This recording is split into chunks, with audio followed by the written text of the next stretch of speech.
Hi guys, it's Lucy, and today I'm going to be doing my March wrap-up. So, in the month of March, I read 4 books. All of the books were on my March TBR, so there's that.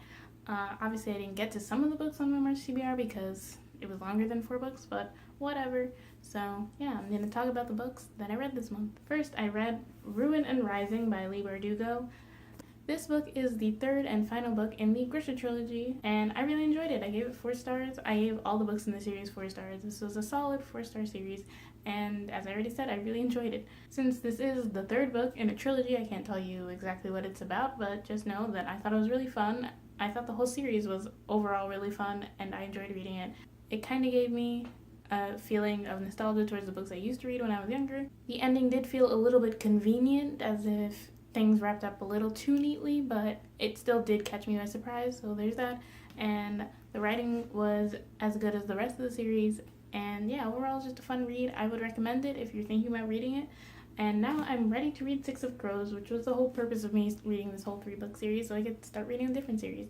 When will I read 6 of Crows? I don't know yet because I'm on a book buying ban, so I can't buy it, and I do want to own that book, I feel like. Next, I read The Bluest by Toni Morrison. This is kind of a classic among Black literature. This is mostly told from the perspective of a young Black girl named Claudia, and it's about her neighbor, Pecola, who wishes and prays for blue eyes, and that's kind of where the title comes from, The Bluest Eye. And this book has a trigger warning for rape and child abuse, so if any of those things you cannot read, then maybe steer clear of it. Honestly, those caught me by surprise, so I just wanted to warn anyone else out there. I ended up giving this book a 3.5 stars, leaning more towards a 3. The writing in this book was definitely lyrical and just beautiful to look at, and it definitely felt like there was a deeper meaning, but I felt like I couldn't understand what the deeper meaning was, and because of that I often felt like I was missing something and I didn't really know what was going on sometimes, which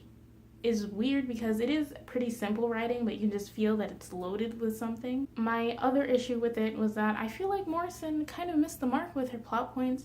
A lot of this book is supposed to be about self-hate, especially among girls in the Black community, and I don't think that this is the best way to get that across. In her afterwards, she talks about how she wants to show people, like, this is how people can end up this way. I felt like it was too unrealistic because a lot of the things that happen, most people won't go through. I hope most people, maybe this is my privilege coloring everything, but I feel like most people won't be going through the tragic things that some of the characters go through. I feel like it doesn't really work in that aspect when you're trying to show like how people end up the way they do, when this is like one specific case study on one specific kind of young girl, and obviously this is set in the 50s, I think, maybe 60s.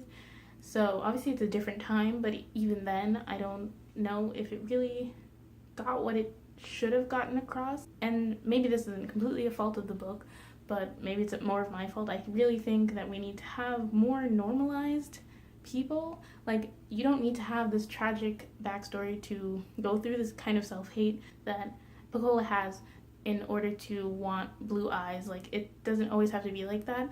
And I think Morrison does touch on this a little bit in like other parts of the story, but like the main story is obviously about Pecola. Wasn't a huge fan.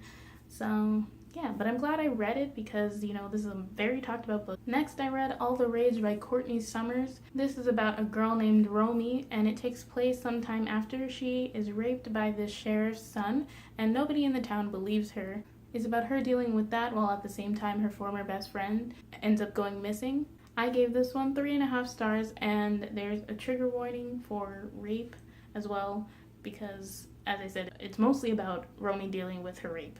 So if you can't deal with that, once again, I would steer clear. This story was really not what I was expecting at all. Do not read the synopsis. The synopsis I gave you is what I wish I had known about the book when I started reading it, because I thought it was something else. The synopsis on Goodreads is just different. Like, it makes it seem like Romy's rapist is actually a part of the story when he's really not. This is mostly about Romy. Like, the missing girl aspect, I thought had a completely different spin on it than it did based on the synopsis. So I don't know who wrote that, but it's definitely not really that accurate. So I'd say skip the synopsis, just read it. because honestly that really colored my experience because I was going in expecting something. It wasn't really what I expected, and I was also really confused because of that, especially because the book is not really told in chronological order, especially at first, so that also added to my confusion while reading it. Romy wasn't one of my favorite main characters, especially because I was mostly annoyed by all the decisions that she made. Not all of them, a lot of them.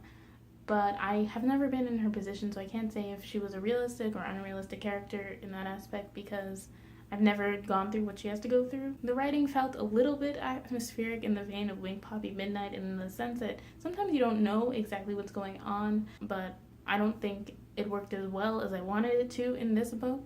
But I was very invested in the plot. Like, I really needed to know what happens next, what's happening. So it did keep me reading. And I do think the subject matter is very important because, unfortunately, there are girls who go through this who are sexually assaulted and then no one around them believes them, and they just have to go through life being blacklisted by all the people around them. I think it is important to read from that perspective, which is why I ended up giving it 3.5 stars. And the last book that I read this month was Emma by Jane Austen. I listened to this on audiobook, and since this is a classic, there are many versions of it. The version I listened to was read by Moira Fogarty, and I listened to it on an app called LibriVox.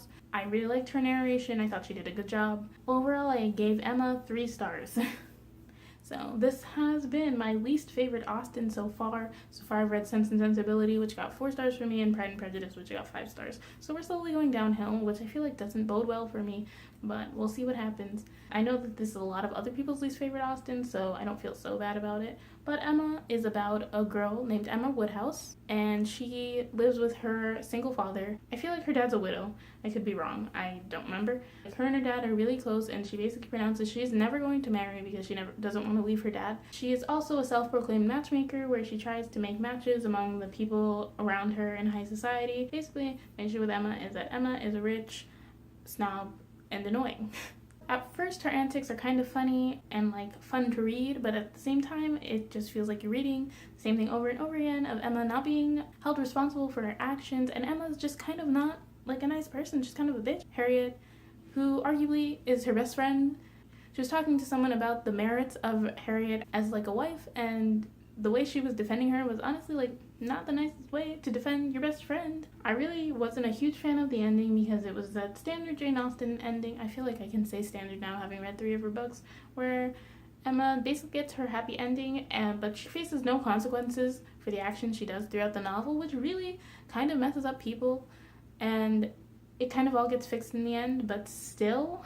However, the writing was still Jane Austen, and I really appreciate her subtle sense of humor, which was interweaved throughout the novel, but because of Emma and my lack of like for her, I found the novel kind of boring, and I was really trudging through some parts. Yeah, this got 3 stars. My least favorite Austen so far. If you have read any other Jane Austen, let me know which one you think I should read next, because this isn't going to stop me. I'm still trying to read all of Jane Austen's work. I have Northanger Abbey, Mansfield Park, and Persuasion left, so let me know which one you think I should read next in the comments down below. Those are all the books that I read in March. Thank you so much for watching. If you like this video, please be sure to give it a thumbs up. In the comments down below, either tell me the Jane Austen book I should read next, or your favorite book that you read in the month of March. And if you haven't already, please be sure to subscribe to my channel because I make more videos where I talk about books. Again, thank you so much for watching. I'll see you in my next video. Bye!